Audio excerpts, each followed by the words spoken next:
A time for everything, everything in its time. Discipline simply means a time for everything, everything in its time. Not that you don't have. Saravanan and Meenakshi, when they come, you know time. Sarigama Padani, when it comes, you know time.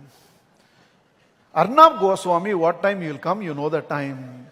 Everything has a time. Everything which is a time pass, you do it by time. And everything that is important, we don't have time for it. Have you exercised? You don't have time for it.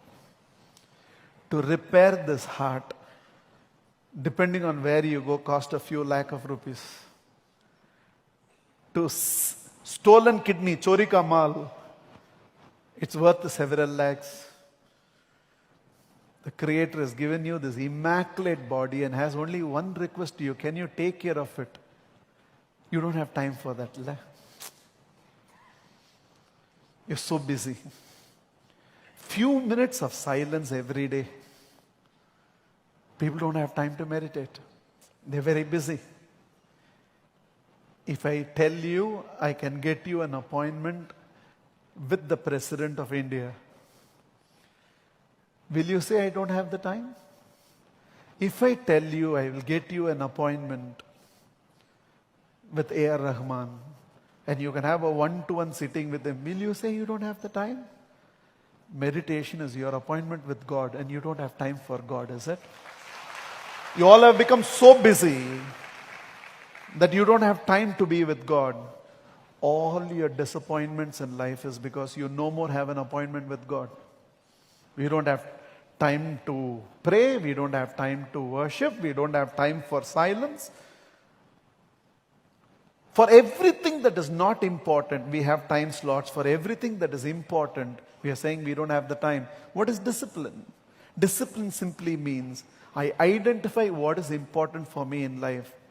What is this thing called parenting when children say, till 11 o'clock, I don't get to see my parents at all? Schools are focusing on academics. You are focusing on your success. So who is going to parent our children? Who is going to parent our children? And it's a very sad thing to say, but a child came to the dad and asked Dad, can you give me 2,000 rupees?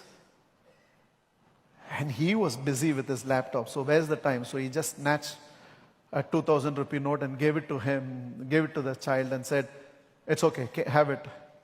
From below the pillow, the child drew another 2,000 rupee note. Now the child had 4,000 rupees and the child gave it back to the dad and said, Dad, I heard your consultation charges are 4,000 rupees. Can you invest time with me, please?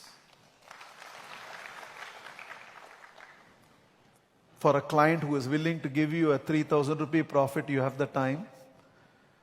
For a patient who will give you 500 rupees, you have the time.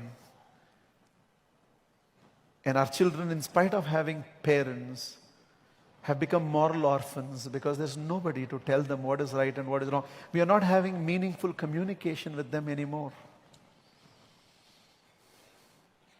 And if as family, we don't have time, and the only thing we call as family time is when all of us sit in front of television. That's called TV time. It's not called family time. Some of what I say won't even be pleasant. It will even make you guilty. But the purpose is not to make you guilty, but the purpose is to wake you up. You're a decision away from transformation. You just have to say, I don't care how I have lived up to now. From here, this is how I'm going to live. Quality time in relationship. Go to a restaurant, family of 4 is sitting, and all the 4 are looking at their mobile. Nobody is looking at each other's eyes. How will we build relationships? Suppose right now we are sitting here and you're checking your mobile when I'm speaking, transformation is not going to happen to you.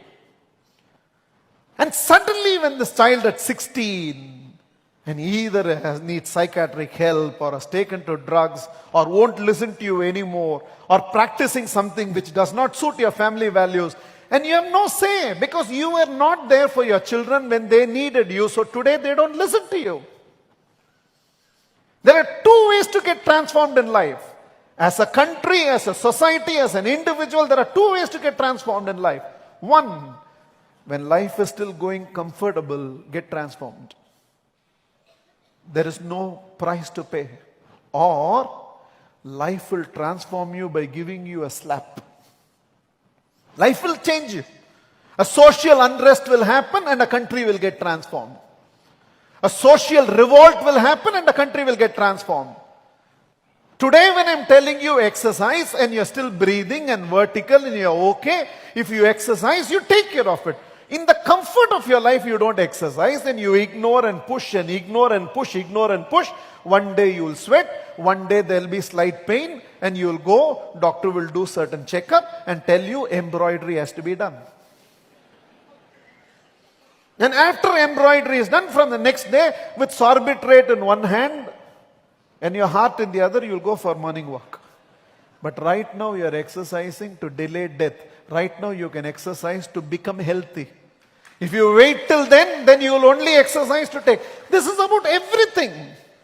If as parents we do not start taking certain moral choices of every adult sitting here have to ask this question. Forget about scripture, forget about religion, forget about infinitism, forget about Maitreya, forget about constitution, forget about everything. But ask yourself this one question. Whatever I'm practicing, am I okay if my children also emulate it?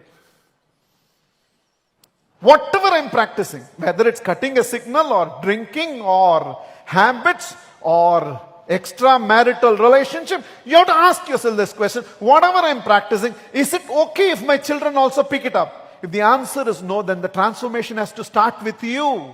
You have to be their role model. Otherwise, nothing is going to happen. Somewhere it has to begin with you. The moment I bring in this discipline into my life, a time for everything, everything in its time. This is my time for health. This is my time for spirituality. This is my time for intellectual development. Why should we be scared? America slowdown is happening, and because there is an America slowdown that is happening, and of course this country has gone through demonetization and GST, certain transitional changes. We are not discussing whether it's right or wrong. It's a transition that we have to go through. Every IT employee is nervous. Oh, these people have sent away 1,000 people. Those people are sending away 2,000 people. Why should you be nervous? There's only one reason any one of you professionally should be nervous. You have not upgraded your competency. You have not been upskilling yourself. The demands of our role are growing faster than ourselves. Lot of you know or have the competence which you had 5 years ago, 7 years ago. And because you still live with the competence you developed 5 years ago and 7, you are becoming irrelevant in the industry right now. If you continue to keep developing yourself, employment security may not be there. Job security will be there. If it's not this organization, some other organization. If you have the skills to deliver, enough people want you.